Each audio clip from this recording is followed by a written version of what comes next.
안녕하세요. 저도 강의 전에 오늘 그 이웃하지운 전시를 보고 왔습니다. 사실은 우리가 집시에 대해서 아는 것이 너무 없죠. 집시는 그냥 바이올린 켜면서 유랑하는 사람들, 그 다음 유럽에 여행 갔을 때 대도시 로마나 아니면 관광지에서 돈을 뜯는 사기꾼들, 그 다음에 어린아이들의 순진성을 어른들이 이용해서 구걸을 하게 만드는 어떤 형태의 글로벌 서발탄, 어떤 부분에서 그런 이미지밖에 갖고 있지 않기 때문에 일단 이 전시는 우리에게 이미지를 제공하고 있지, 사실은 집시들의 복잡한 이주와 이민의 행로와 그 다음에 그들이 어떻게 일상적인 삶을 살아갔는지는 우린 더 많은 연구와 더 많은 이야기거리들을 가져와야지 우리의 인지적인 부재를 좀 메울 수가 있겠죠. 마찬가지로 이런 얘기를 하는 것은 지난 여름 2018년 여름을 달군 제주 예멘 난민 논란에 대한 것입니다. 사실 저는 오랫동안 거의 20년이 될 동안 이주와 난민 이슈를 연구해 왔고 또 젠더를 연구해 왔던 사람인데, 막상 예멘 난민이 제주에 왔다라는 소리를 듣고 그 이후에 예멘 난민 사태에 대해서 아는 것이 하나도 없다라는 것에 당황했습니다. 그래서 오히려 제 예멘 난민에 대한 연구는 예멘 난민 사태 이후에 도대체 이들은 누구인가를 알고 싶어 해서 여러 가지 책을 사 모으고 있고, 그 다음에 그래서 읽으면서 제 부재, 그 다음에 한국인들과 얘기할 때 우리는 예멘에 대해서 상황을 몰라도 되죠. 하지만 어떤 부분에서 우리가 진정한 조우를 위해서는 우리가 왜 그 사람들과 현재 이 공간에서 만나야 하는가, 왜 집시들을 2019년 새해 벽두부터 우리의 윤리적 성찰성을 고민하는 어떤 타자의 얼굴로 맞아들여야 하는가, 그 문제를 함께 고민하면서 저는 오늘 그 난민성에 대해서 좀 얘기를 함께 하고자 합니다. 제 제목은 불안의 정동시대의 난민성을 사유하기인데요. 사람들이 매일 불안하다고 합니다. 이 불안은 생애 과정에서 예전에는 어릴 때 불안했고 죽으면 어떡해 하고 꿈에서 죽는 장면 나오고 엄마 떨어지는 장면 나와서 불안했죠. 청년 되어지면 조금 있다가 고등학교 되면 입시 불안이 있었고, 청년 되면 취업 불안이 있고, 처음에 사회에 나갈 때 불안이 있었고, 어느 정도 우리는 성인기에 따라서 안정이라든가 일상성을 추구하는 단계로 넘어간다라고 생애 계획이 있었지만 이런 생애 계획은 이제 불가능해졌습니다.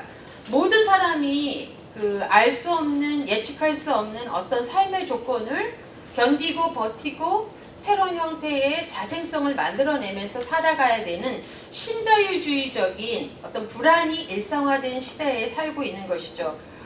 조금 이따 얘기하겠지만 이런 불안을 일상적으로 갖고 있는 시대 때 우리보다 더 큰 불안과 안전에 대한 위협을 안고 죽음의 고비를 넘어서 한국의 비호, 보호를 요청하면서 들어오는 사람들을 맞이했을 경우에 우리의 불안과 그들의 불안 또는 그들의 안전에 대한 완벽한 박탈이 어떤 방식으로 만날 수 있을까, 이 문제를 좀 같이 고민하고자 제가 오늘 이 간단하게 강의를 준비했습니다.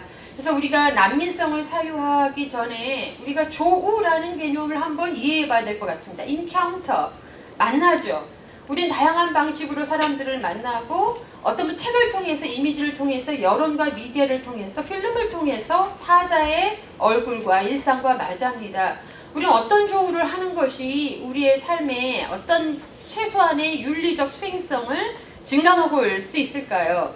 어떤 사람도 혐오나 증오를 갖고 평생을 살아가기가 힘듭니다. 그것은 자기를 또 타자화하는 행위거든요. 자기가 어떤 부분에서 끊임없이 자기의 존재성은 자기 내부에 있는 활력이라든가 어떤 자생성을 만들어내는 것에 삶과 인생을 바치는 것이 아니라 모든 문제의 원인을 타자에게 돌리면서 그 사람을 혐오하고 증오하는 것으로서 그 감정으로 평생을 살아가기가 힘든 것이죠.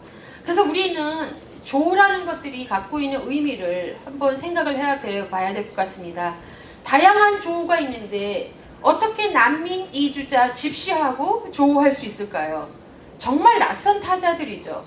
이들이 왜 갑자기 국민국가의 경계 안에 평온하게 안착돼 있던 우리 국민을 위협하고 우리에게 불필요한 고민을 안겨다 줄까요?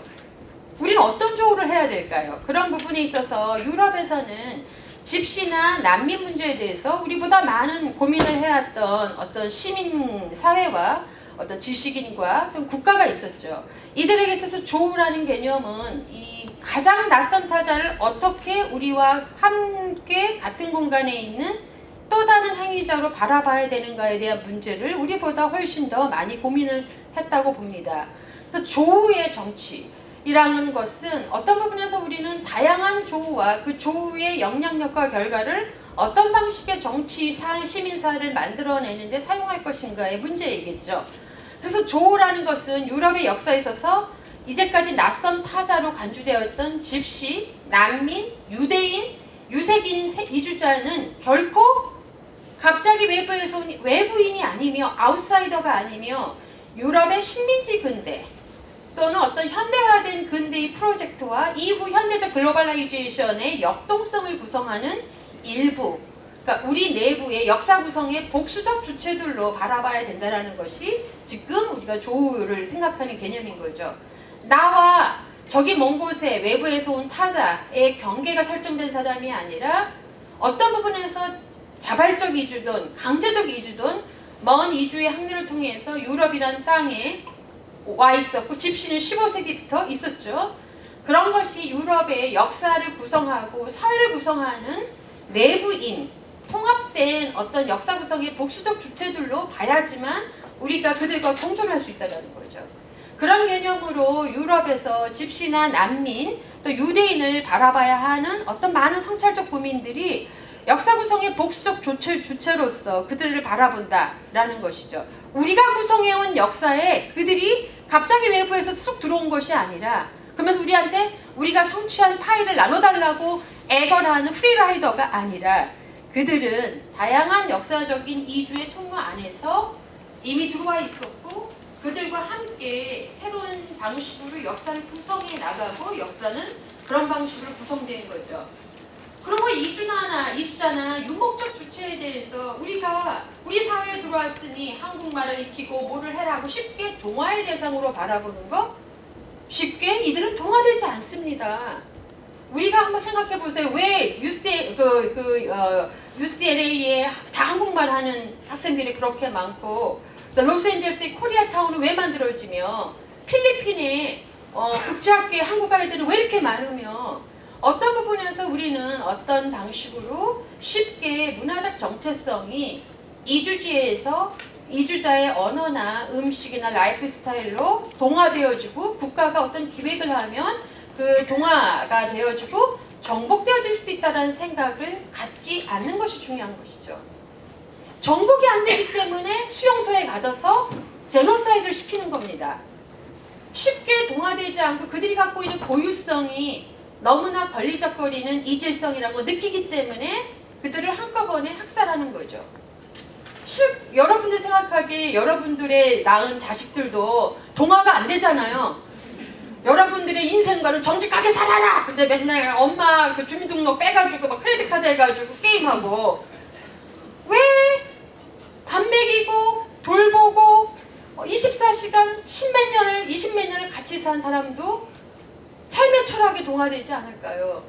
어떤 부분에서 그것이 좋다라는 것이 아니라 실질적으로 우리는 타자성이라는 개념이 우리의 의도와 기획대로 우리의 문화대로 그들이 정복당하고 쉽게 우리가 익숙한 라이프 스타일로 그들이 만들어질 수 있다는 것 자체를 굉장히 시간이 지난하게 걸리고 어렵고 도달 가능하지 않은 프로젝트라는 걸 인정하는 것들이 공존의 방법론인 거죠. 그런 부분에서 이 조우의 정치학은 어떻게 만날 것인가를 사유하는 방식입니다. 그래서 유럽적 주체라는 개념은 이제 우리가 알고 있는 코케시안, 백인, 키 큰 유럽인, 남성 이런 시민들에 의해서 구성된 것이 아니라 유럽적 주체, 유러피안 서브젝트라는 개념도 다변적이고 복수적이고 지속적으로 또 다른 이주민들이 오면 확장되어질 수 있는 개념이라고 이해하는 것이 조우의 정치학이죠. 우리가 오늘 갤러리에서 집시를 인간적으로 같이 만나서 대화한 것이 아니라 이미지로 만난 것입니다. 대부분 많은 이주민들을 직접 만난 사람들이 많지 않는 경우가 많죠. 우리가 알고 있는 이주민, 집시, 난민에 대한 어떤 인카운터는 대부분 필름이라든가 갤러리의 전시물이라든가 사진이라든가 드라마라든가 뉴스거리, 외국인 범죄 이런 뉴스거리에 나와 있는 이미지로 우리들은 조우합니다. 이럴 경우에 모든 조우가 바람직한 방향으로 이루어지는 게 아니죠.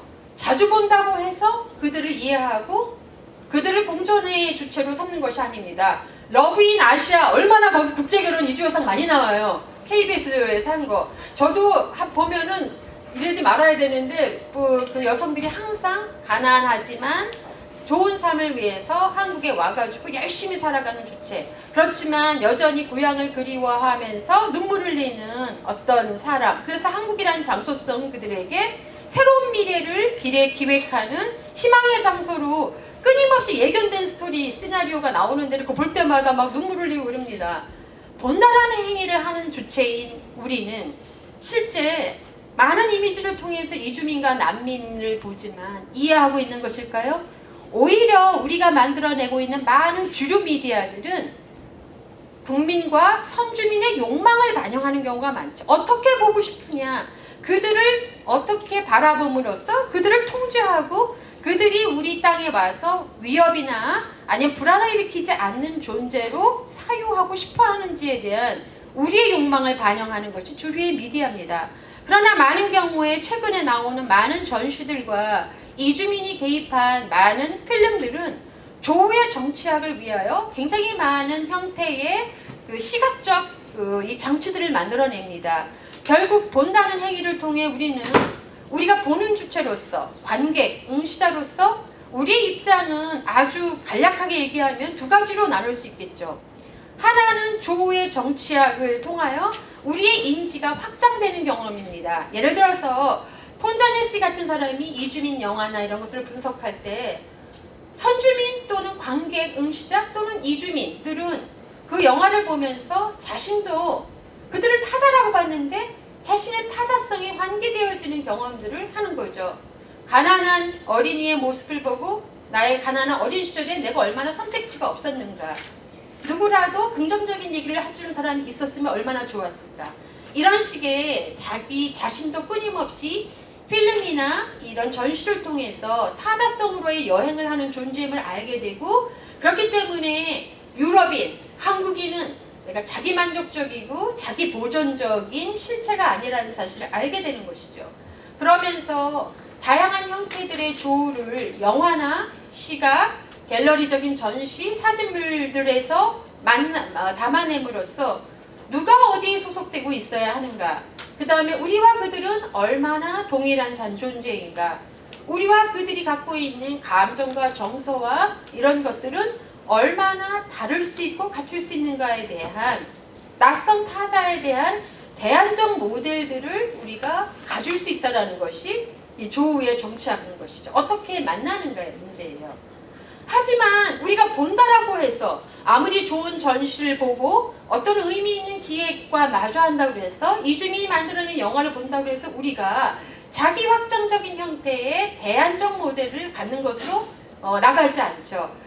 유명한 페미니스트 그 문화학자는 아메드는 우리가 이런 걸 본다고 해서 조우가 우리가 원하는 형태의 정치적 상상력을 갖게 할까? 그렇지 않을 수 있다. 오히려 낯선 자이기 때문에 낯선 자라는 특정한 의미와 형태를 전시해주고 상징해주는 어떤 것들만 다시 기억하고 이해함으로써 이주자를 더욱더 낯선 자로 정의하려는 경향을 만들어낼 수 있는 거죠. 집시의 오늘 전시를 보고 집시와 우리가 어떻게 조우하면서 우리가 갖고 있는 정동이라든가 아니면 어떤 형태의 삶이라는 것들을 확장해내는가의 문제가 아니라, 집시들은 저래, 아우 집시 여자애들은 저렇게 여전히 이국적인 섹슈얼리티를 담고 있네. 집시들에 있어서 집시는 늘 유랑하고 유목하기 때문에 가정이라는 것이 안전한 공간이 아니었을 거야. 불온한 욕망들이 거기서 얼마나 일어났겠지? 라는 상상을 하게 되는 거죠. 그렇기 때문에 이런 식의 본다라는 행위를 통해서 이주자나 난민이나 집시를 더욱더 특정한 방식의 종족화를 만들어낸다는 거죠. 정말 나와는 완벽하게 다른 타자, 낯선 이들, 내 경계에 들어와서는 안 되는 일들, 그들의 문화와 내 문화는 양립이 불가능한 존재들, 이런 방식으로 문화적 경계를 더욱더 확정하고 재종족화를 하는데 더 기여할 수 있는 것이죠. 그런 의미에서 우리가 어떻게 앞으로 이주민, 난민, 그 다음에 나 자신과 조우할 것인가에 대한 문제는 끊임없이 이 글로벌 시대 때 또는 포스트 네이션 스테이트 시대 때 우리가 고민해야 될 중요한 정치적 사유라고 바라봅니다. 그렇다면 우리가 어떻게 조우했을까요? 예멘 난민과 우리의 조우를 한번 다시 복귀해 보겠습니다. 우리는 어떤 방식의 조우의 정치학을 만들어냈을까요? 2018년 여름 저는 2달 동안 제주에 굉장히 오래 있었습니다. 그래서 여름 한국이라는 시공간에서 예멘 난민이 한국인의 강력한 정치적 감정을 구성하는 대상이 된 이유가 뭐일까요? 500명이 제주항에 와서 제주공항에 와서 난민 비호를 신청했고 예멘의 사태들이 이미 다 전국 국제사회에서 알려졌고 우리는 난민법이 있었던 나라입니다. 그들이 말레이시아를 경유하여 한국에 왔다라는 것은 아무런 논란거리가 되지 않습니다. 국제적으로 보면.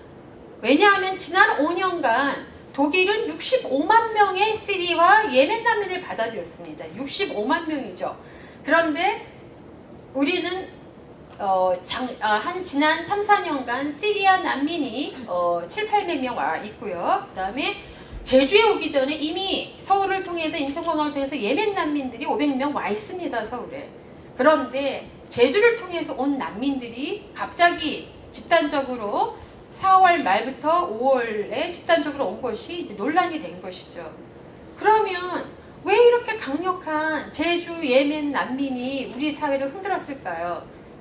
우리가 지구화 시대 때 또 국민국가의 바운더리를 넘어서 우리의 정치를 상상하고 문화를 상상하고 우리가 일자리와 유학을 위해서 또는 언어 연수를 위해서 끊임없이 이동하는 이런 시대 때 난민과 나 국민과는 어떤 방식의 조우를 했을까요?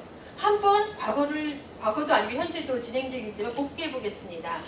사실 난민 사태는 UN 사무총장인 앙토니오 구테우스 씨의 말을 빌리자면 예멘 전쟁은 2018년 최악의 인도주의 휴메니테리안 크라이시스라고 정의를 해놔서 많은 국가들이 예멘 난민들을 비호할 책임이 있다는 것을 강조했습니다.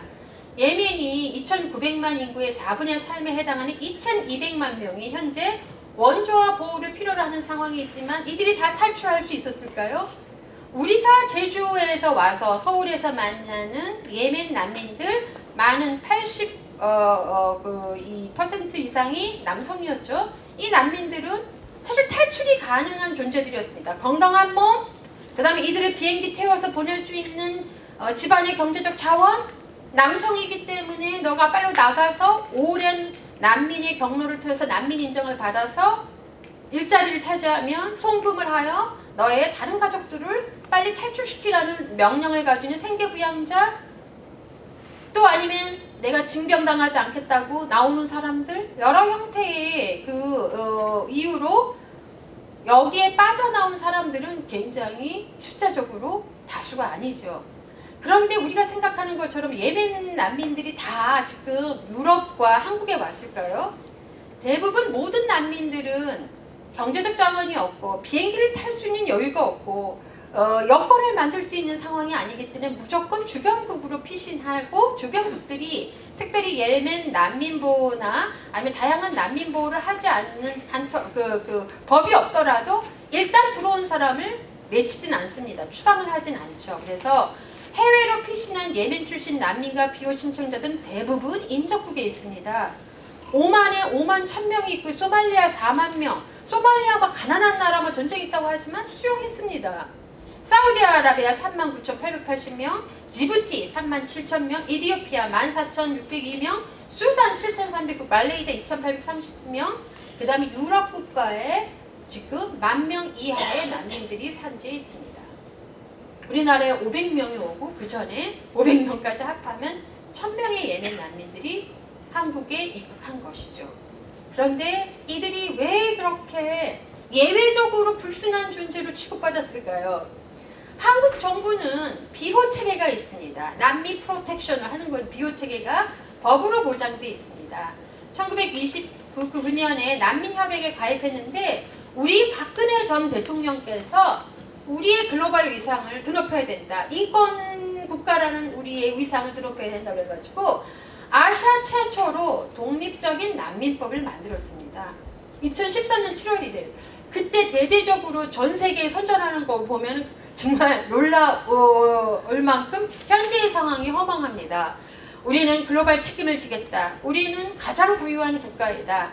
인권 국가이다. 우리는 정치가 완벽하게 선진화된 나라이기 때문에 독립적 난민법을 시정해서 아시아 최초로 다른 독립 난민 협약에 가입한 나라들은 아시아 6나라가 있지만 독립적인 난민법을 통해서 국민과 비슷한 형태의 이 대우를 난민 인정자에게 해주겠다라고 약속한 법을 통과시켰습니다. 얼마나 많은 대대적인 홍보와 선전을 했는지 모르죠. 그런데 우리가 이 난민법에서는 출입국항에서 난민 신청 인정을 다 허용합니다. 난민 신청자는 절대로 강제 송환할 수 없는 규정은 모든 나라가 지키고 있는 것이죠. 그 다음에 난민 신청자는 난민을 신청을 하고 나서 난민 인정이 받을 기간 동안 한 6개월이나 1년 동안 원래 경제적으로 그 일자리를 찾을 수 없는 환경이기 때문에 난민 인정 절차를 안전하게 마칠 수 있도록 일정한 체류와 기본적인 의식주 제공을 보장받습니다. 그게 지금 가짜뉴스에서 떠돌았던 난민들에게 돈 준다라는 얘기인 거죠. 6개월 동안 기초생계비 1인 43만 원을 받습니다. 기초생계비입니다. 여기서 숙소도 따로 없고 그냥 먹고 사는 비용을 주는 거죠. 난민 인정 절차를 끝낼 때까지. 난민 인정 절차가 진행되면 그 다음에 난민 인정을 받는 사람은 Recognized Refugee가 되는 거고 인도적 체류 허가자는 난민으로 인정하는 것이 아닙니다. 지금 당장 본국으로 돌아갈 수 없으니 1년 체류를 허락해 주겠다라는 인도적 어떤 체류 허가 같은 거죠. 그래서 대부분의 예멘 난민들 중에 지금 80%는 인도적 체류와 가지고 난민 인정을 받으신 분은 딱 2분입니다. 저널리스트들이죠. 이들은 글 썼기 때문에 정치적인 위협을 받았다는 것이 증명되기 때문에 그 2분만 난민 인정을 받았습니다. 나머지 분들은 다른 나라에 경유한 시간이 너무 많다 해서 다 불허를 받았고 있습니다. 이런 상황에서 이것이 우리가 그냥 법으로 보장된 거고요. 법대로 하자면 우리가 탈법하지 말고 국가가 합법적으로 하자면 이 순서를 그대로 진행했으면 좋겠죠. 그런데 무슨 일이 일어났냐 하면 난민 포비아가 국가의 관점, 국민에게 정치적인 국회에서 종교계에서 전면적으로 동시에 일어났습니다. 난민 포비아가 왜 동시적으로 한국 내 특정한 정치 시간대 안에 일어났을까요? 그 문제를 한번 바라보면 국가는 난민법의 존재에도 불구하고 완벽하게 취한 관점으로 난민을 바라보기 시작했고 국가가 먼저 탈법 행위를 했습니다. 원래 그들에게 1인 생계 비용을 43만 원을 해줘야 될 것을 주지 않고 그 대신 일자리를 우리가 해주겠다. 일자리 3군데가 뭔지 선박, 선원, 그 다음에 우리 이 양식장, 그 다음에 식당입니다. 제주도의 대부분 식당이 뭘 할까요? 돼지고기 요리를 하겠죠. 식당에서 일하고 싶겠으니까 일할 수 없죠. 무슬림들은. 선원, 대부분 이분 난민들은 예멘의 북부 지방인 사나 지역에서 온 사람이라 남부는 바다에 인접해 있지만 여기는 대륙이에요. 바다 타본 적이 없습니다. 당연히 바다 탔다가 다 기절하고 그랬겠죠. 멀미약 먹고도 토하겠죠. 여기 아랍의 내륙지대입니다. 우리나라만 이렇게 12시간, 14시간 하고 골아떨어서 자게 하죠. 많은 나라는 시에스타가 있죠. 낮잠 자야죠. 12시, 1시부터 아주 해가 뜨거운 5시까지 일을 안 합니다. 이분들도 문화적 특수성이 있는 거예요. 이분들이 자란 환경이 생활 양식이 그렇다면 이런 것들을 우리가 인지하지 못하고 어떤 부분에서 집단적인 형태로 했죠. 제주도 분들이 가장 화가 나는 것은 출도 제한 조치를 했다는 겁니다. 당시 제주도에는 난민 심사를 할 수 있는 법무부 소속 출입국 관리 전문성을 갖고 있는 사람이 한 명도 없었습니다. 그렇다면 어떻게 해야 되는 거죠? 서울로 와서 난민 심사를 빠르게 했었어야 합니다. 그런데 그 법무부가 제일 먼저 한 것은 출도 제한 조치입니다. 제주도는 조선시대 때 250년 동안 출도 제한을 받았습니다. 제주도에 유배가거나 제주도에 가면 제주도 사람들을 육지로 못 나가게 해서 그 이후에 냉전체제 때 4.3 사건을 통하여 제주도를 빨갱이의 성으로 초토화시켰죠. 육지 것들과 이 본토와 이 제주도의 관계도 내부 식민화적인 어떤 정서를 갖고 있죠. 역사적으로. 근데 이런 상황에서 예멘 난민이 제주도로 왔다는 것 때문에 제주도를 봉쇄하겠다는 거거든요. 아무도 제주도를 나올 수 없다 하면서 제주도를 거대한 수용소화를 시켰습니다. 제주도 분들은 이것에 대해서 이 본토와 육지들이 자신들을 주변화시키고 강제 수용소처럼 사유화한 것에 대해서도 굉장히 문제를 많이 일으킵니다. 문제를 갖고 있습니다. 그 다음에 6월 1일부터 예멘을 무비자 예외국가로 인정했습니다. 이건 뭐냐면 제주도가 관광 특국이기 때문에 이 한 달 동안은 무비자로 와서 관광할 수 있었는데 예멘을 무비자 예외국가로 지정했습니다. 6월 14일에는 법무부가 돈이 없다는 이유로 기초생계를 주지 않고 양식업 어선원 식당 업종에 순서대로 무조건 배치했습니다. 그 사람이 과거에 뭘 했는지 인터뷰조차 하지 않고 1번부터 30번까지는 양식업, 31번부터는 어선, 41번부터는 식당 이렇게 배치했습니다. 예, 8월 1일은 국민청원이 거의 77만에 육박했죠. 예멘 난민 추방하라.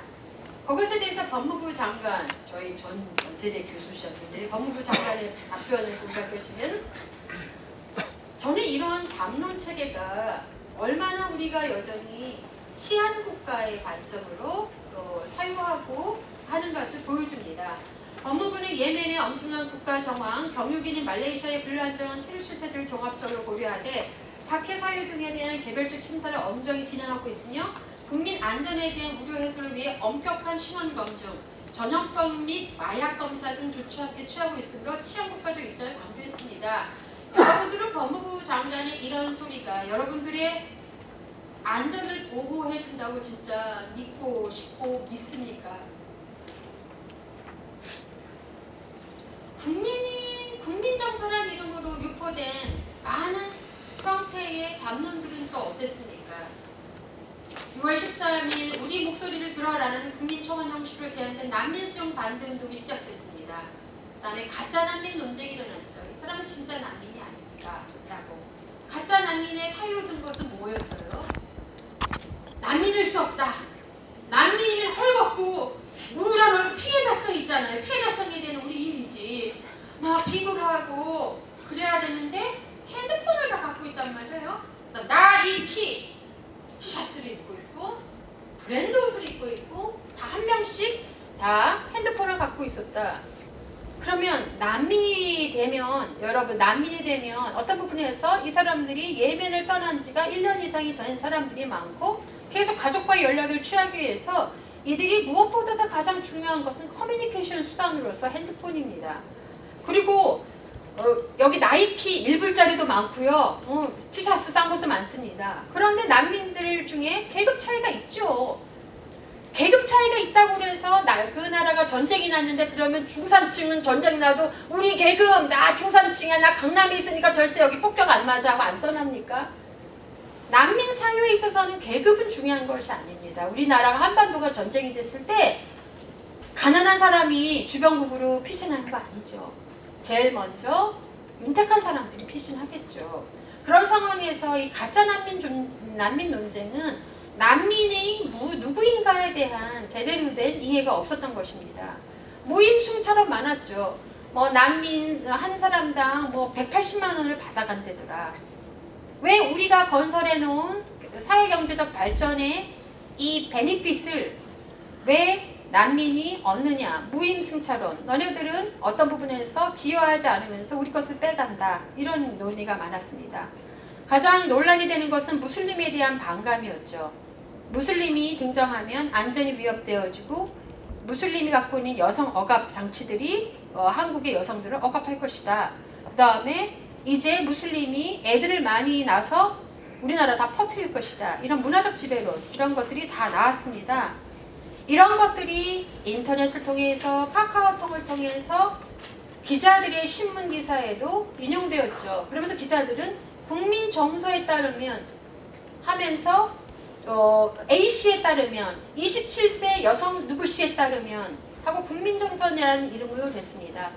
여론이라는 것들이 적당히 갖고 싶어하는 얘기를 추수해갖고 뉴스가 만들어지고 어떤 공익 프로그램이 만들어지고 또 신문기사가 만들어지고 인터넷 기사들이 쓰여지는 상황을 아무도 그것을 어떤 부분에서 막을 장치가 한국에서 부재했다라는 것이죠. 미디어에서의 혐오 담론을 제어하는 어떤 장치를 한국에 갖고 있지 않습니다.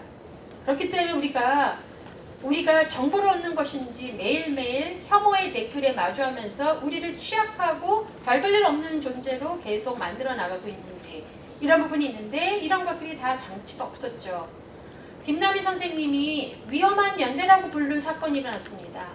평소 때는 전혀 교류가 안 되던 보수 기독교, 청년, 맘카페, 페미니스트 한두 명의 학자가 위험한 연대를 이뤄냈습니다. 그 위험한 연대라는 것은 바로 이런 캐치프레이즈입니다. 혈기왕성한 20대 남성이, 예멘 남성이 오는데 여성 안전 누가 책임지냐? 실질적으로 여성 안전에 대한 얘기를, 여성의 섹슈얼리티를 가장 불온하고 어떤 위험한 것으로 보는 보수 기독교가 보호한다뇨.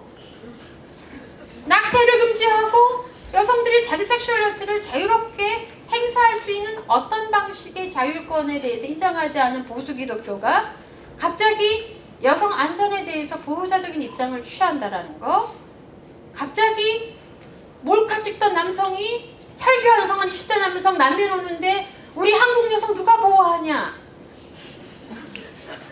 이게 말이 안 되는 것들이 어떤 부분에서 예멘 난민에 투사되어서 위험한 연대를 이뤄냈습니다. 서로 알고 싶어하는 정보들을 유통하고 교환하면서 우리는 굉장히 강건한 반난민 정서를 감정적으로 이뤄냈죠. 계속 강화문의 한쪽에서는 난민을 환영한다, 다른 한쪽에서는 난민을 반대한다 하면서 굉장히 많은 집회들이 열렸습니다. 우리가 갖고 있는 어떤 방식의 불안들이 지금 증폭되어지고 마치 증강현실처럼 어규멘티드 리얼리티가 된 겁니다. 실제 리얼리티는 알고 싶어 하지 않고 예멘 사람들이 왜 왔고 어떤 상황으로 법적인 형태로 제도적 경험을 해야 되는 것인지에 대해서 우리가 알 수 없는 상황에서 게임을 하듯이 서로의 어떤 상상력과 욕망과 승리하고 싶다는 의식과 서로의 연대를 통하여 증강현실들을 만들어내는 감정들을 만들어낸 것이죠. 국회는 좀 침착했을까요? 이 정치적 조급주의는 너무 놀라울 형태로 빠르게 집중되었습니다. 이 상황이 나오면서 이것들을 반문재인 어떤 정부의 어떤 요소로 삼기 위한 거나 아니면 국민의 표 관리를 위해서 굉장히 많은 법안들이 7월달에 이렇게 많이 제안되었습니다. 유일하게 더불어민주당 건칠수민이 난민신청 남용방지법 대표 발의를 했고 자유한국당 조경태 의원 제주 무비자제도 폐지 법안 7월 8일 자유한국당 강석호 의원 심사기준 강화 내용 담은 난민법 개정안 대표 발의 7월 12일 자유한국당 조경태 의원 난민법 폐지 법안 유민봉, 김진태 우리 다 유명한 사람들이죠. 자유한국당 소속 의원이 난민 관련 법안 다 허가했습니다. 7월 19일 날 저도 참여했는 유일하게 법안을 만들어내는 게 일단 토론을 해보자라고 더불어민주당 제주 지역구 출신 오형원 의원이 난민 관련 사회 갈등 해소와 사회적 합의 도출을 위한 공론화 가자 방향을 했습니다. 이 이후에도 법안이 만들어져 가지고 11개의 법안이 제안되었습니다. 난민법을 폐지하라, 난민을 추방하는 것을 합법화시키는 법입니다. 이분들이 누구냐면 2013년 박근혜 정부 때 난민법, 독립적인 난민법을 옹호했던 분들입니다. 우리는 이런 상황에서 우리가 정치를 신뢰할 수 있을까요? 우리는 누구에게 우리의 삶의 장기적 기획을 양도한 걸까요? 우리의 인도주의적인 선언들이라든가 우리가 갖고 있던 정치선진화라는 개념이 휘발하듯 허망한 상황들을 우리는 맞이하고 있고, 이런 상황에서 우리가 실질적으로 국가 또는 정치 또는 이 국회라는 것, 이런 어떤 형태의 책임 있는 정치적 주체들에 대해서 우리는 이들이 유일하게 정치 의사결정의 주체가 지속적으로 되는 것들을 허용해야 할까요? 국민이 언제나 먼저입니다. 제가 이주민 연구하지만요, 국민보다 앞서는 이주민 없습니다. 국민이 어떤 풀 시리즌십을 갖는다면 이주민은 기본권에도 접근하지 못하기 때문에 국민이 항상 먼저죠. 새삼 할 말이 없는 것이죠. 그래서 이런 방식의 제어정책 토론회가 계속해서 이루어졌습니다. 최근까지도 이렇게 일어나고 있죠. 종교계는 어떤 입장이냐면, 종교계는 사실 캐톨릭인지 아니면 진보적인 기독교인지 보수 기독교인지에 따라서 스펙트럼이 굉장히 다양하다는 말씀을 먼저 드립니다. 이슬람 포비아를 계속해서 강화하는 보수 기독교가 있고, 행동하는 사마리아인이라는 어떤 난민과 적극적으로 함께 사는 호혜와 상생의 공조를 모색하는 기독교인들도 있습니다. 하지만 가장 많이 유포된 것은 여러분들 알다시피 가짜뉴스의 생산지인 지저스 아미죠. 지저스 아미 같은 경우에서 굉장히 많은 뉴스를 했는데, 지금 기독교가 갖고 있는 불안은 3대 위협이라고 불리는 불안입니다. 그래서 우리가 Sacred War, 성전, 마치 유럽 십자군이 하듯이 성전을 해야 된다고 믿는 것은 우연히도 이런 역사적 시간성이 문제입니다. 문재인 정부가 이제 등장하기 시작하면서 보수 기독교들이 2007년부터 계속 제기되어던 포괄적 차별금지법이 통과될 것이라고 예상하고 있었습니다. 왜냐하면 진보적 정부니까 이걸 통과시킬 거라 그랬죠. 이들이 갖고 있는 반동성애라는 그 정서가 어떤 부분에서 진보 진영이 이제 그 정권을 잡으면 동성애를 합법화할 것이다 하는데, 여러분들 누구 사랑하고 좋아하는 건 법의 문제예요? 합법화 있을 수 없죠. 동성애 합법화라는 것, 이런 부분에서 동성애가 합법화될 것이라는 생각에 굉장히 두려움이 있었습니다. 또 다른 것은 또 이 비슷한 시기에 병역 대체가 가능한 대체복무법이 통과되어졌습니다. 그런데 대체복무를 신청하는 남성들의 90%가 여호와의 증인 신도들입니다. 그래서 여호와의 증인과 같은 이단이 이런 대체복무가 허용되어지면 이단이 증가해서 우리의 건실한 기독교를 위협할 것이다라는 이단 증가론이 또 하나 위협이었습니다. 마지막으로 가만히 있는 예멘 난민까지 왔습니다. 그렇더니 이제 무슬림이 확산될 것이라고, 이들이 가장 많이 이 정보화 시대 때 되는 것은 이 독일이라든가 유럽의 사례입니다. 자, 요번에 며칠 전에 베를린에서 수업하고 왔는데 베를린 사람들이 물어보더라고요. 우리의 이 예멘 난민들의 얘기를 물어봐서 우리가 가장 많이 인용되는 거, 가장 많은 보수 기독교라든가 많은 사람들, 시민들이 인용하는 것이 쾰른 대강간 사건이야 그랬더니, 우리가 그렇게 난민을 몇십만 받아들이는데 그 사건은 완벽하게 와전된 것이다 그러면서 정말 한국 가서 이 쾰른 이 강간 사건을 난민이 저지른 어떤 선주민 여성에 대한 레이프 사건으로 절대 이해해서는 안 된다. 굉장히 복잡한 스토리들이 있고, 이것들은 예멘 난민을 반대하는 어떤 특정 한국인들에게 절대 이용돼서는 안 되는 사례라고 말해달라고 지금 말하는 겁니다. 이런 상황에서 보수 기독교가 한 거는 이런 거죠. 그렇기 때문에 예멘 난민들이 어떤 부분에서 가장 무슬림의 일종의 포프런터로 등장하면서 그들을 내치지 않으면 내가 죽는다라는 성전의 개념으로 지금 이 새 동성애, 그 다음에 여호와의 증인, 예멘 난민이 하나의 애니미로 동질화된 것이죠.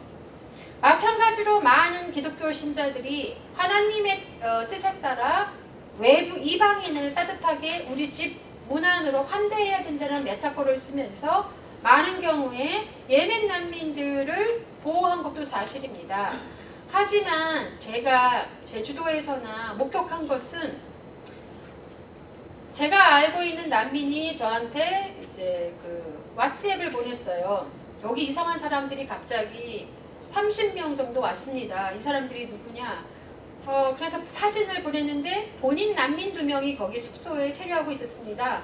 근데 그 난민들도 막 부의하고 웃고 있어서 이 사람들이 어느 날 갑자기 자기네들의 숙소에 왔는데 이분들이 교회에 선교를 하시는 분들이래요. 그래서 여름을 이 예멘 난민을 만나러 왔다고 하는데 아랍 지역의 선교단으로 파송되기 전에 여기를 트레이닝 필드, 연습장으로 삼아서 연습을 하고 떠난다라고 합니다.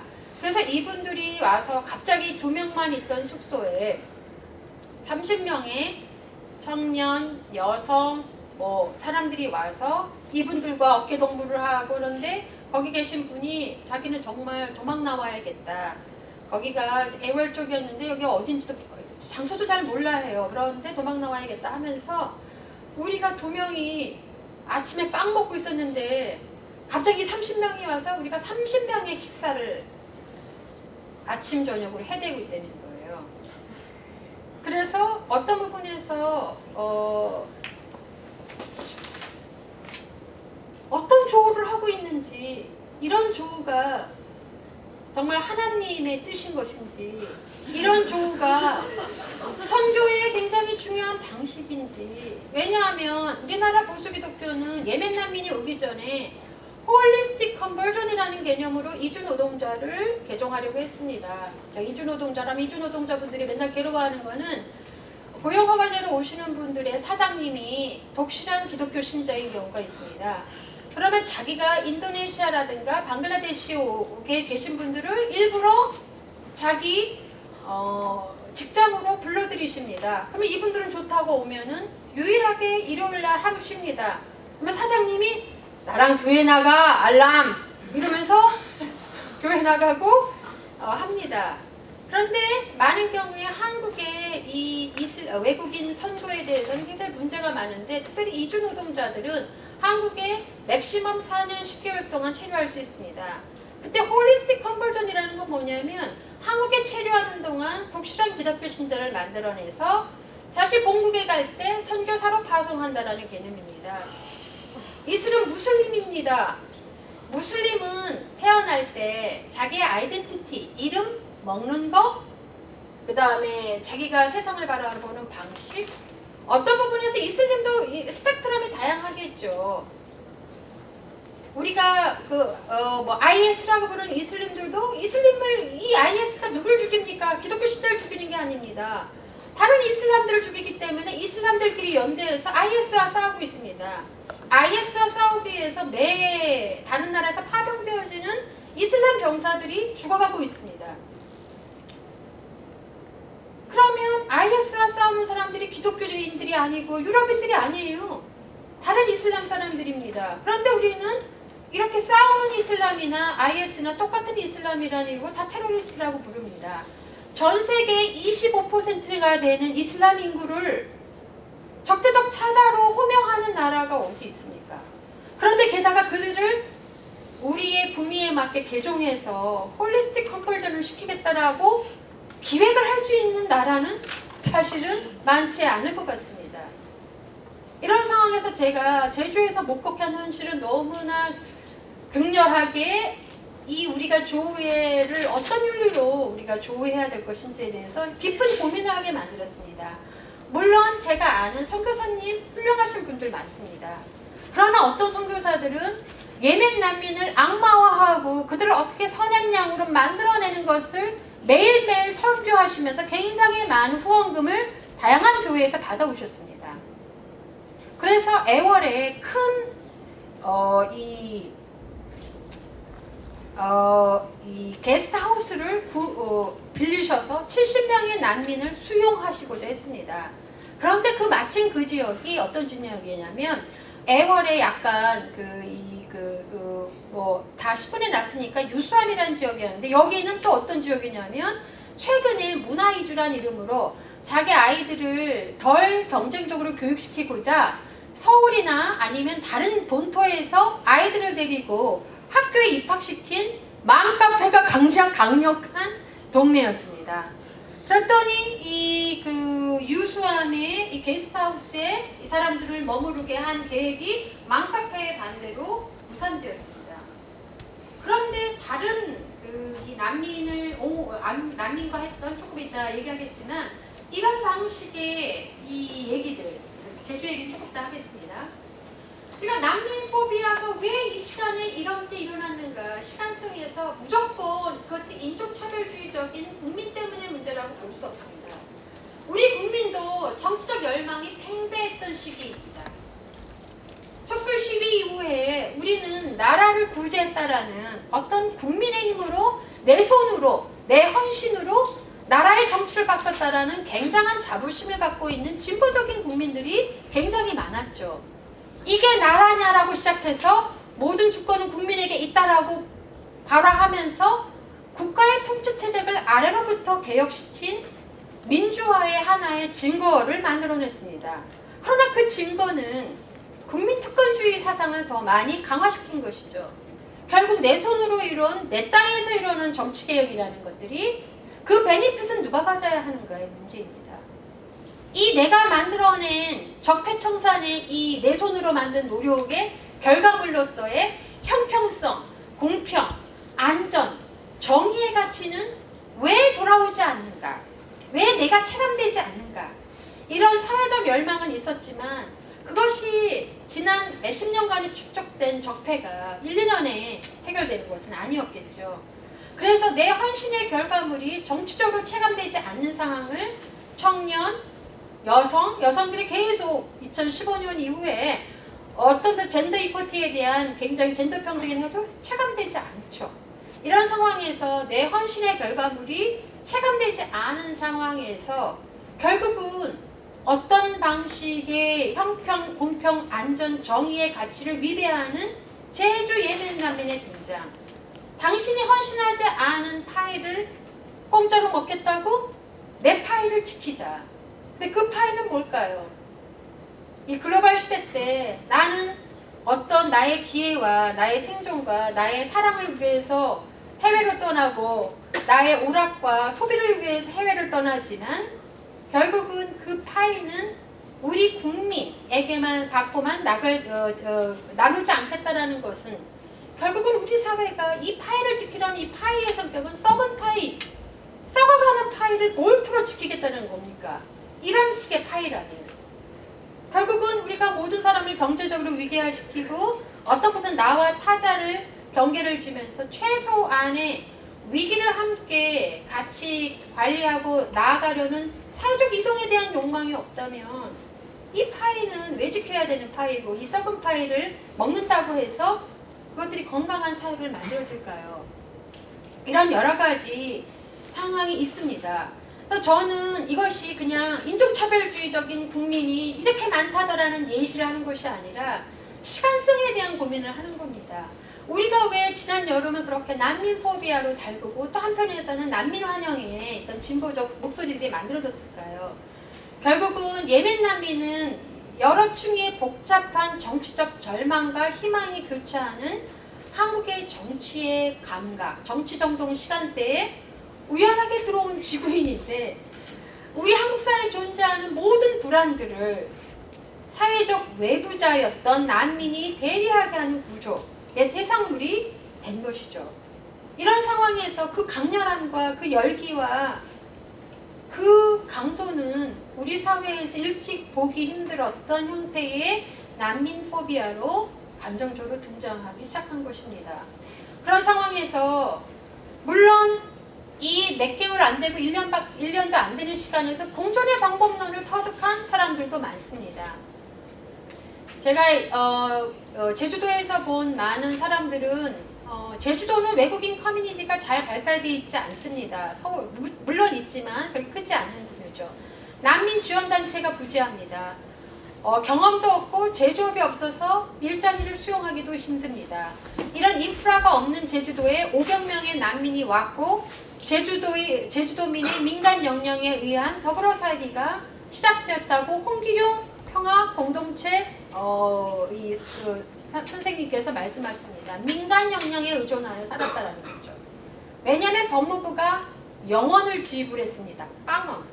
모포 몇십장을 보낸 거예요. 왜 더운 때 모포를 보내는지. 그러니까 난민에 대한 이미지가 어떤 부분에서 모포 보내기로 해서 적십사를 통해서 모포 보낸 것밖에 법무부가 여러분들이 걱정 안 하셔도 됩니다. 빵원을 썼습니다. 그리고 2019 그 다음에 제주도에서 1억 8천만 원을 8월달 이후에 썼다고 합니다. 우리가 치안국가의 통치성을 뛰어넘는 포용윤리의 구성원과 실천자들이 사실 탄생했습니다. 우리도 4.3 겪어봐서 안다. 죽을 고비 넘겨갖고 딴 나라로 피신하는 거 당연하지. 여기 와 있는데 어떻게 쫓아내나. 그리고 많은 활동가 분들이 난민분들에게도 어떤 부분에서 한국에서는 좀 인사도 하고 해라 뭐 이렇게 해가지고 여러 다양한 동네 분산을 하셨습니다.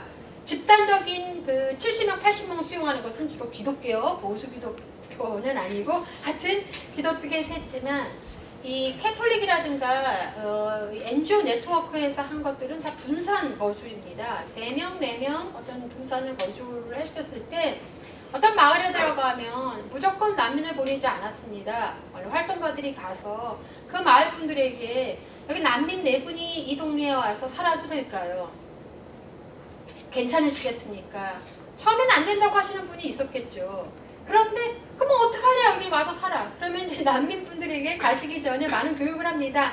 안녕하세요. 아침 식사하셨어요? 그런 인사 좀 하라고 또 하면은 그 동네에 가서 뭐 모슬포 어디 가가지고 분산되었을 때 인사하고 보면은 뭐 아무런 뭐가 없잖아요. 그냥 약간 우리보다 다커 스킨을 갖고 있는 어떤 분들이죠. 그분들 오면은 뭐 아이 우리 귤라 뭐 여기 가지치기 하는데 좀 도와줄려? 하면 가서 하고 또 같이 공존하고 또 거기서 자생적인 한글 학교들이 많이 만들어졌습니다. 어차피 한국에 장기간 치료하실 수도 있는데 지금 한국어 배워놓으시는 게 좋죠. 한글 학교들이 있습니다. 난민 어린이들, 예멘에서 온 난민 어린이들이 한 20명 정도 됩니다. 이 아이들을 위한 학교가 만들어졌습니다. 학교 선생님들은 제주 지역에 있는 민간 교사들입니다. 그래서 실질적으로 이 난민 포비아의 열기가 서울, 인터넷, 어떤 형태의 광장에서 많이 이뤄진 거에 비해서 난민들과 지역적으로 현실적으로 함께 생활했던 분들은 공존의 방법론을 터득할 수밖에 없는 거죠. 포용윤리를 하고 서로 상호 호혜적으로 주고받는 어떤 관계들을 만들어낼 수 있는 부분이 있는 거죠. 그렇지만 이런 것들이 그렇게 쉽게 이루어지지 않죠. 우리는 지금 다 불안합니다. 내일 내가 어떻게 될까? 우리 일자리 많지 않은 거 알고 있고, 그 다음에 우리가 이뤄낸 정치혁명에 비해서 우리가 그런 수혜를 받지 못하고 있고 체감되지 않고 성평등은 이루어지지 않고 남성들은 다 불안한 존재처럼 보이고 이 불안의 정도 시대에 난민성을 어떻게 사유해야 할까요? 우리가 알고 있는 도덕적 감정, 이 모랄 센티먼트, 우리가 옳다라고 믿는 거, 우리가 내재적으로 오랫동안 기억해왔던 옳고 그름의 감정은 어떻게 구성되어 왔기 때문에 우리가 이런 방식의 난민 포비아가 갑작스럽게 이렇게 격렬한 방식으로 분출될 수 있었을까요? 난민은 어떤 사회적 존재로 우리 사회에서 구성되었을까요? 국민 대 난민의 이분법이 그렇게 쉬운 경계로 만들어질 수 있을까요? 우리나라에 지금 한반도의 한민족의 760만 명이 해외에서 살고 있습니다. 남북한 합한 인구의 10%입니다. 우리나라는 이주 관점에서 보면은 자신의 자민족 사람을 해외에 가장 많이 송출시킨 이민국으로 분리되고 있습니다. 다른 나라는 평균이 3%인데요. 한국, 그 다음에 이스라엘, 이태리만 그렇게 수치가 높습니다. 그러면 여러분 친척 중에서 혹시 해외에 안 살고 계신 분 한 분이라도, 우리 친척은 8촌까지 다 근친 다 봐도 한 명도 해외에 안 살고 있다라는 분 한번 손 들어보세요. 한 분 있네요. 그래도 자기 주변에서 그분들도 어떤 부분에서 미등록 상향이나 난민의 신분이나, 우리가 난민 발생 요인이 많은 나라였기 때문에 다양한 가서 거기서 국민과 난민의 경계를 흐트리면서 어떤 부분에서 자신의 문화적 정체성을 유지하면서 시민권을 획득한 분들이 많겠죠. 그런데 우리가 국민이라는 건 난민이 이 권리의 수혜자와 권리의 완벽한 박탈자라는 이권법으로 사유될 수 있는 시대가 아니라는 겁니다. 지금은. 그러나 우리가 어떤 방식으로 우리의 권리를 사유할 수 있을까요? 난민은 우리가 작년 2017년에 그 험난했던 기억을 혹시 하십니까? 맨날 트위터에서 우리의 미국 대통령이 불바다 만들어 놓겠다 하면은 또 김정은 조선인민방송국에서 미제국 악재미들의 위협에 우리는 결연히 맞이하겠다 그러면서 또 했던 기억들을 2017년까지 했던 거 기억하시죠? 우리 불바다 되는 나라였습니다. 우리가 그렇게 안전한 나라가 아니었죠. 그런데 난민은 어느 순간에 누구라도 탄생할 수 있습니다. 여러분들이 이 일본의 3.11 이후에 환경난민으로 난민 인정을 받은 일본인들도 있습니다. 해외에서. 선진국, 후진국의 이 메타포로는 난민 발생 사유를 이해하기 힘들어졌습니다. 이 난민은 역사적이고 구조적이고 현재적인 착취와 그 결과에 의해서 이루어지는 것이고, 물론 오랜 기간 제국주의 종족 분리 통치에 의한 그 종족 간 갈등 상황을 중축시켜 놓은 그 제국주의의 지배가 아주 가장 메인 이슈죠. 냉전 체제 안에서의 이 서구 진영과 또는 소련의 체제 경쟁 안에서 난민은 환영받는 존재였습니다. 우리 체제의 우수성을 입증할 수 있는 도망 나온 망명자라고 해가지고 굉장히 환영받아서 이용당했죠. 맨날 간증하고 다녔죠, 이 사람들은.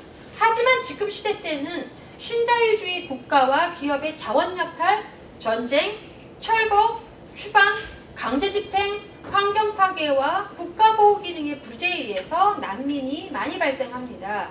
결국은 난민은 예전처럼 정치적 난민 사유 중에 정치적인 어떤 시위를 해서 되는 것이 아니라 정치와 경제가 구분될 수 없는 형태의 복합 난민이 증폭하고 있는 겁니다.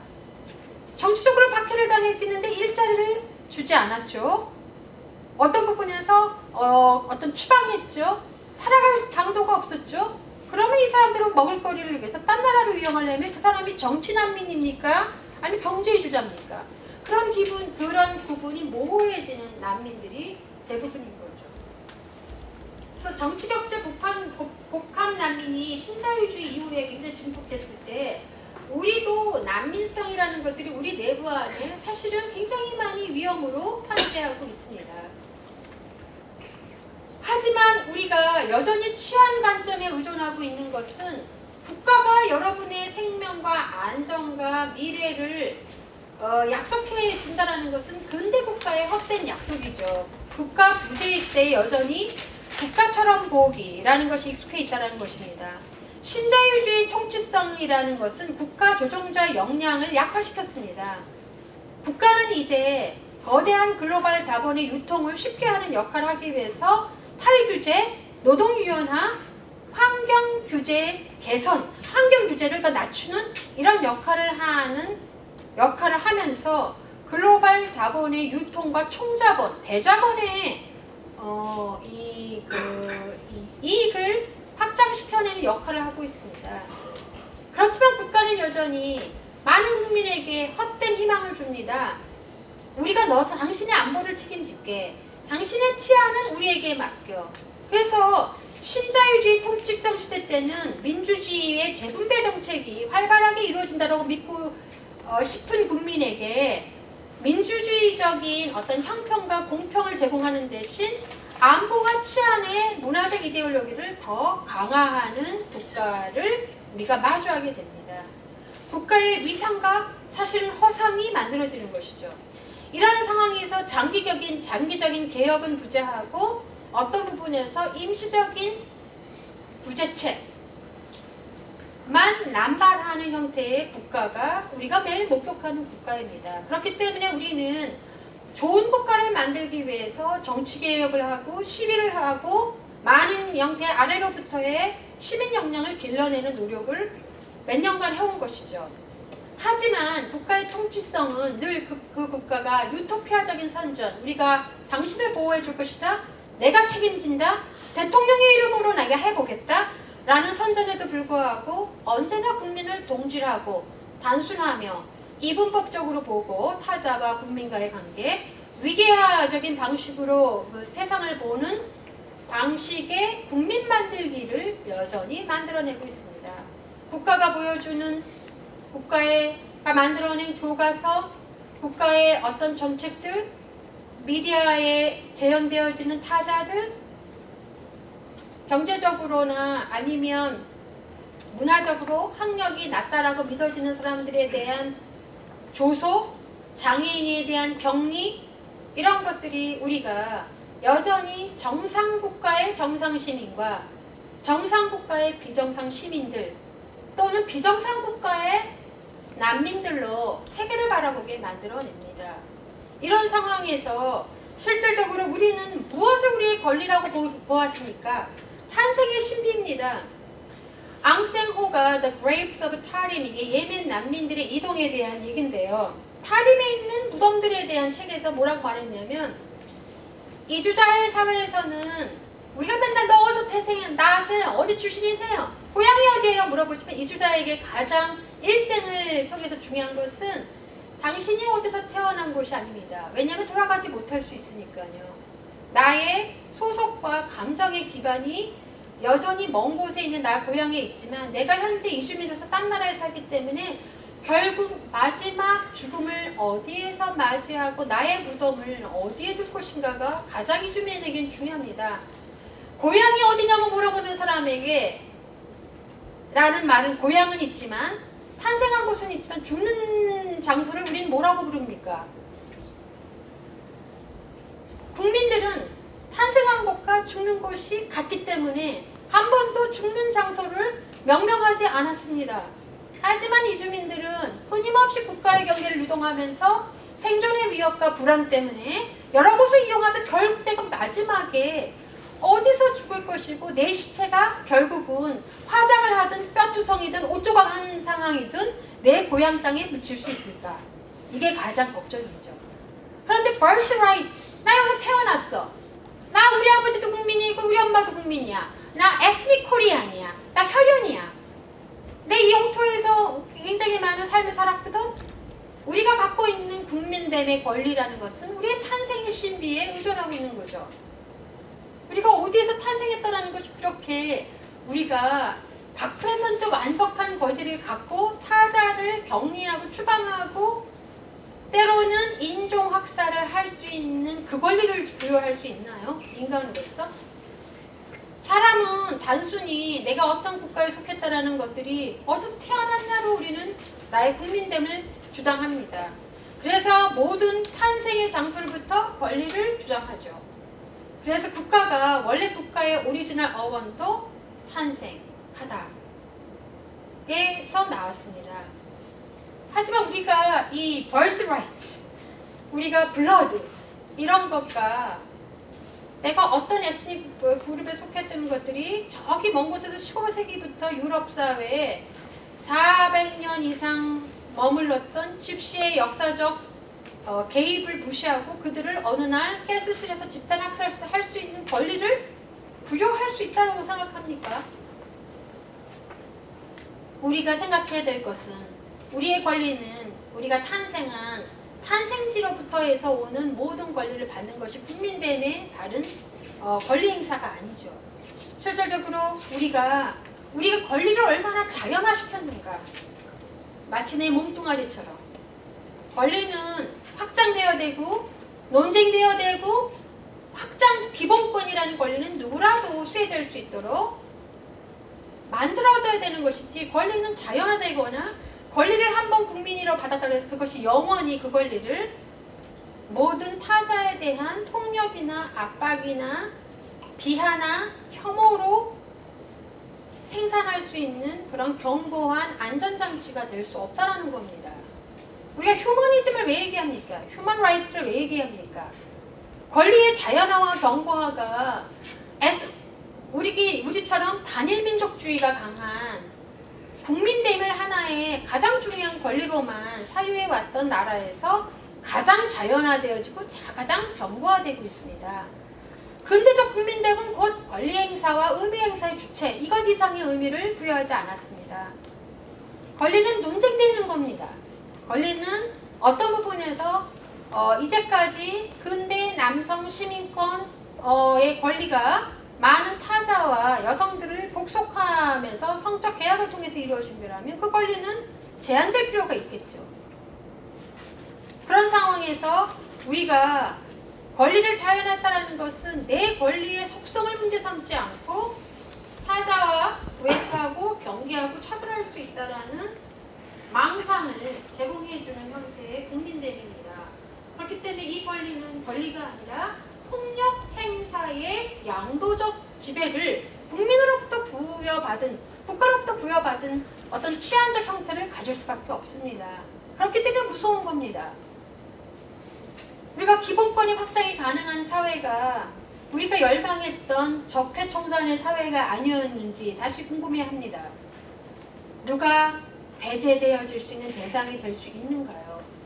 그리고 난민은 국민과 똑같은 것을 갖는 사람이 아닙니다. 난민은 어떤 부분에서 한국이 정말 싫으면 난민 인정을 받아도 떠날 수 있는 거죠.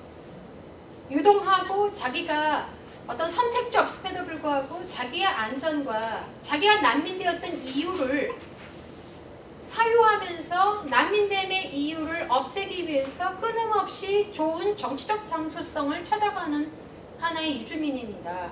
그렇기 때문에 예멘 난민이 우리에게 배깅하고 구걸하는 것이 아닙니다. 말레이시아보다 난민법이 있는 한국에 와봤더니 내가 예멘 상황을 조금 평화롭게 만들 수 있도록 적극적인 정치활동도 할 수 있겠구나 라고 믿으면서 본국의 정치 상황을 바꿔나갈 수 있는 신념을 가질 수 있는 사회인가, 이 문제인데 오자마자 그렇게 무슨 굉장한 괴물 나타난 것처럼 하면서 모든 사람이 난민에 대해서는 한마디 할 수 있다, 나가는 게 좋겠지, 추방시켜야 돼. 아니 그거 어떻게 알아? 감금해야 돼. 감금합시다. 법 바꿔야 돼. 할 수 있는 거는 정말 놀라운 폭력사회에서만 가능한 거죠. 또 한편으로 저는 이런 것도 고민합니다. 지금 한국의 많은 사람들이 다 난민이라고 주장합니다. 난민성은 사실은 어떤 박탈의 조건이나 상태를 포착하는 너무 쉽게 사용되는 단어가 되고 있습니다. 나 결혼난민이야. 나 경제난민, 취업난민, 거주난민, 나 주거난민, 난민아, 헬조선 다 난민이라고 주장합니다. 난민이야말로 내가 느끼는 괴로운 감정, 박탈의 조건이나 예외 상태를 포착하는 단어이긴 한데 그것이 마구 사용되어지면서 결국은 이런 방식의 난민성이 내 안에 포착되어 있다면 왜 그런 난민성이 진짜 난민인 저기 바깥에서 오는 사람과의 상호 개입과 연루의 조건으로 변환되지 않을까요? 나의 난민성은 너무너무 고통스러운데 우리가 저기 와 있는 자기 나라를 떠나 있는 그 난민의 삶과 함께 개입하고 연루되어지면서 우리가 갖고 있는 기회좌절의 감정과 기억이 저기 먼 곳에서 오서 비호를 요청하면서 온 타자와 함께하는 미래를 위한 이동과 희망의 변화로 왜 상호관계적인 윤리로 바꿔내지 못할까요? 나 주거난민이다. 그 주거난민 되보신 상황 굉장히 박탈 때문에 괴로워하고 그런 것 때문에 한국의 주거 정책이 얼마나 폭력적인 거를 꿰뚫어서 관찰할 수 있고 그 폭력의 조건을 개선시킬 수 있는 정치성도 확보할 수 있는 이 박탈이라는 개념은 그런 이중적인 의미를 갖고 있습니다.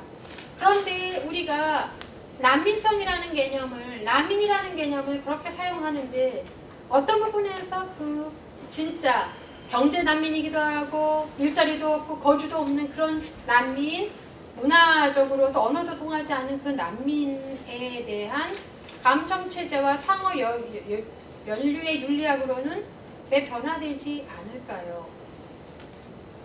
그렇지만 우리가 결속과 결연의 새로운 장소성은 어디에도 일어나고 있다는 것을 저는 이번에 보았습니다. 국민과 난민의 이 부분은 얼마나 허망한 경계이고 그것들이 얼마나 리얼리티 자체를 삭제해나는 것을 봤습니다.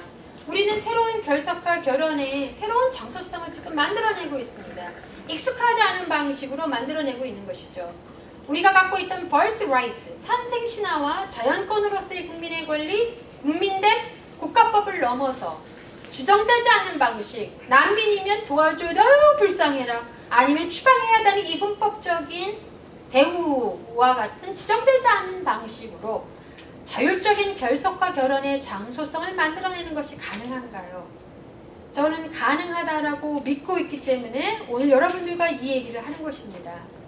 우리가 익숙하지 않았던 결속과 결연의 장소성은 제주도의 학교에서 지금 부산의 일터에서, 광주의 일터에서, 서울 이태원에서, 인천의 아랍 지역 커뮤니티 안에서 다 일어나고 있습니다.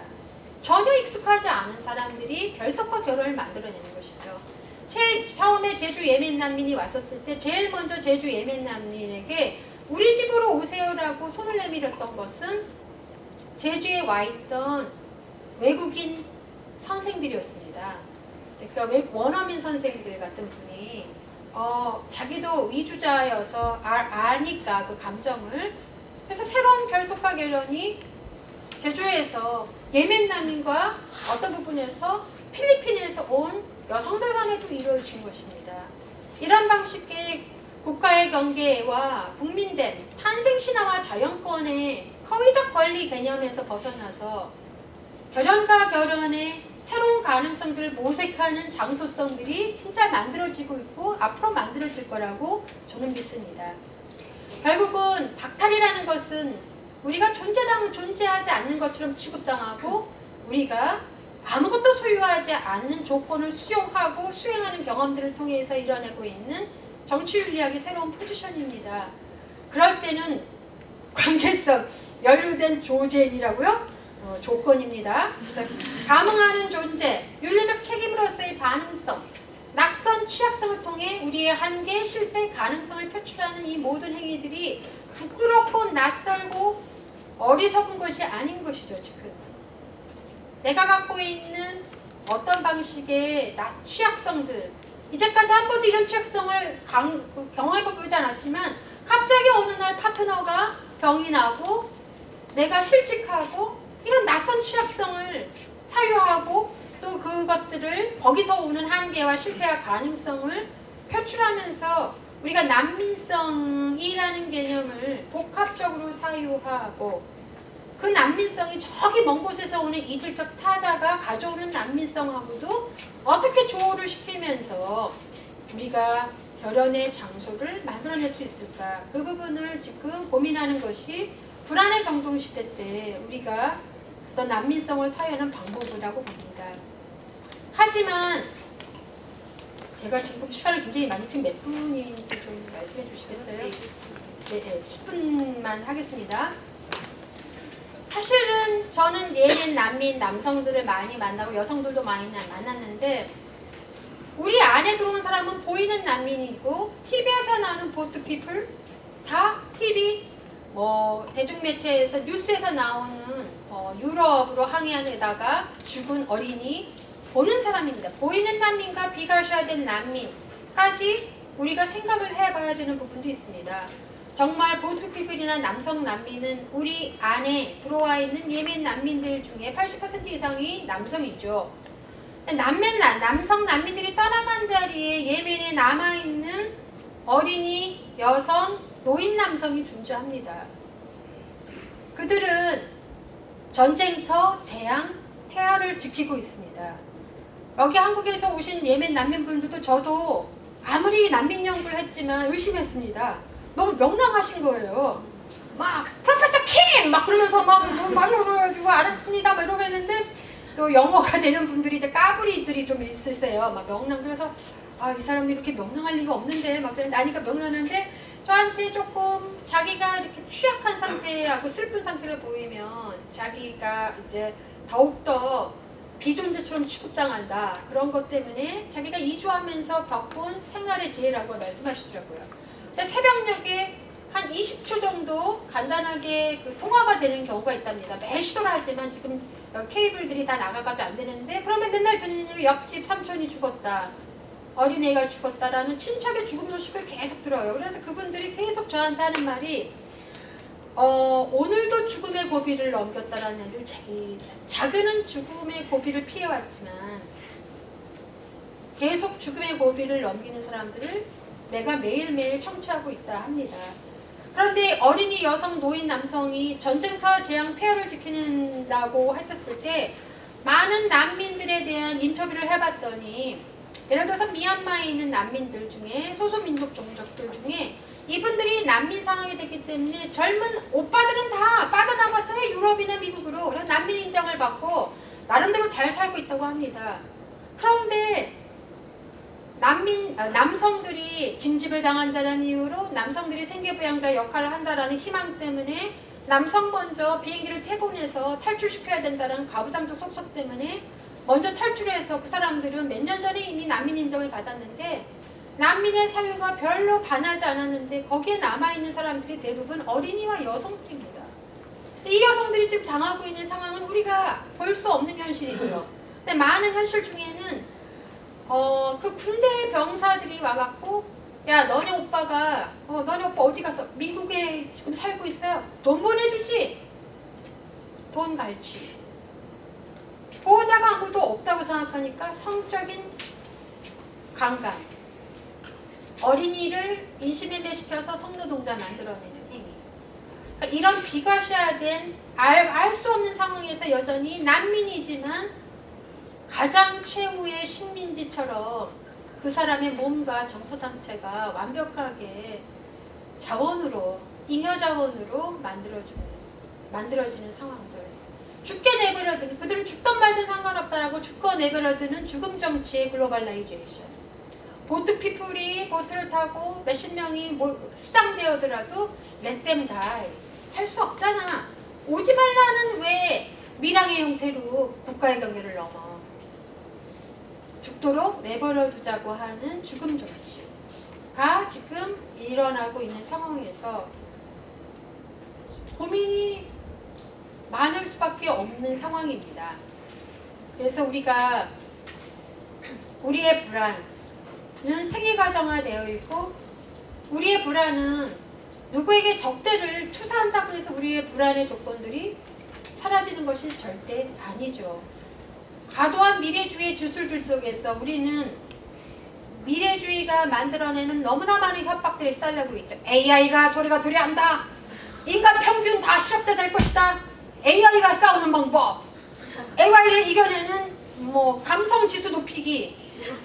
AI 아직 안 나타났거든요. 근데 미래주의의 주술들. 테크노, 바이오, 유전자, 브레인셀을 어떻게 이식하면 뭐가 다 된다. 과도한 미래주의의 주술들 속에서 우리는 현재 어떤 부분에 증강현실로서 불안을 너무 많이 느끼면서 그 불안을 투사할 희생자들을 사냥하고 있는 정서로 살고 있는 것이죠.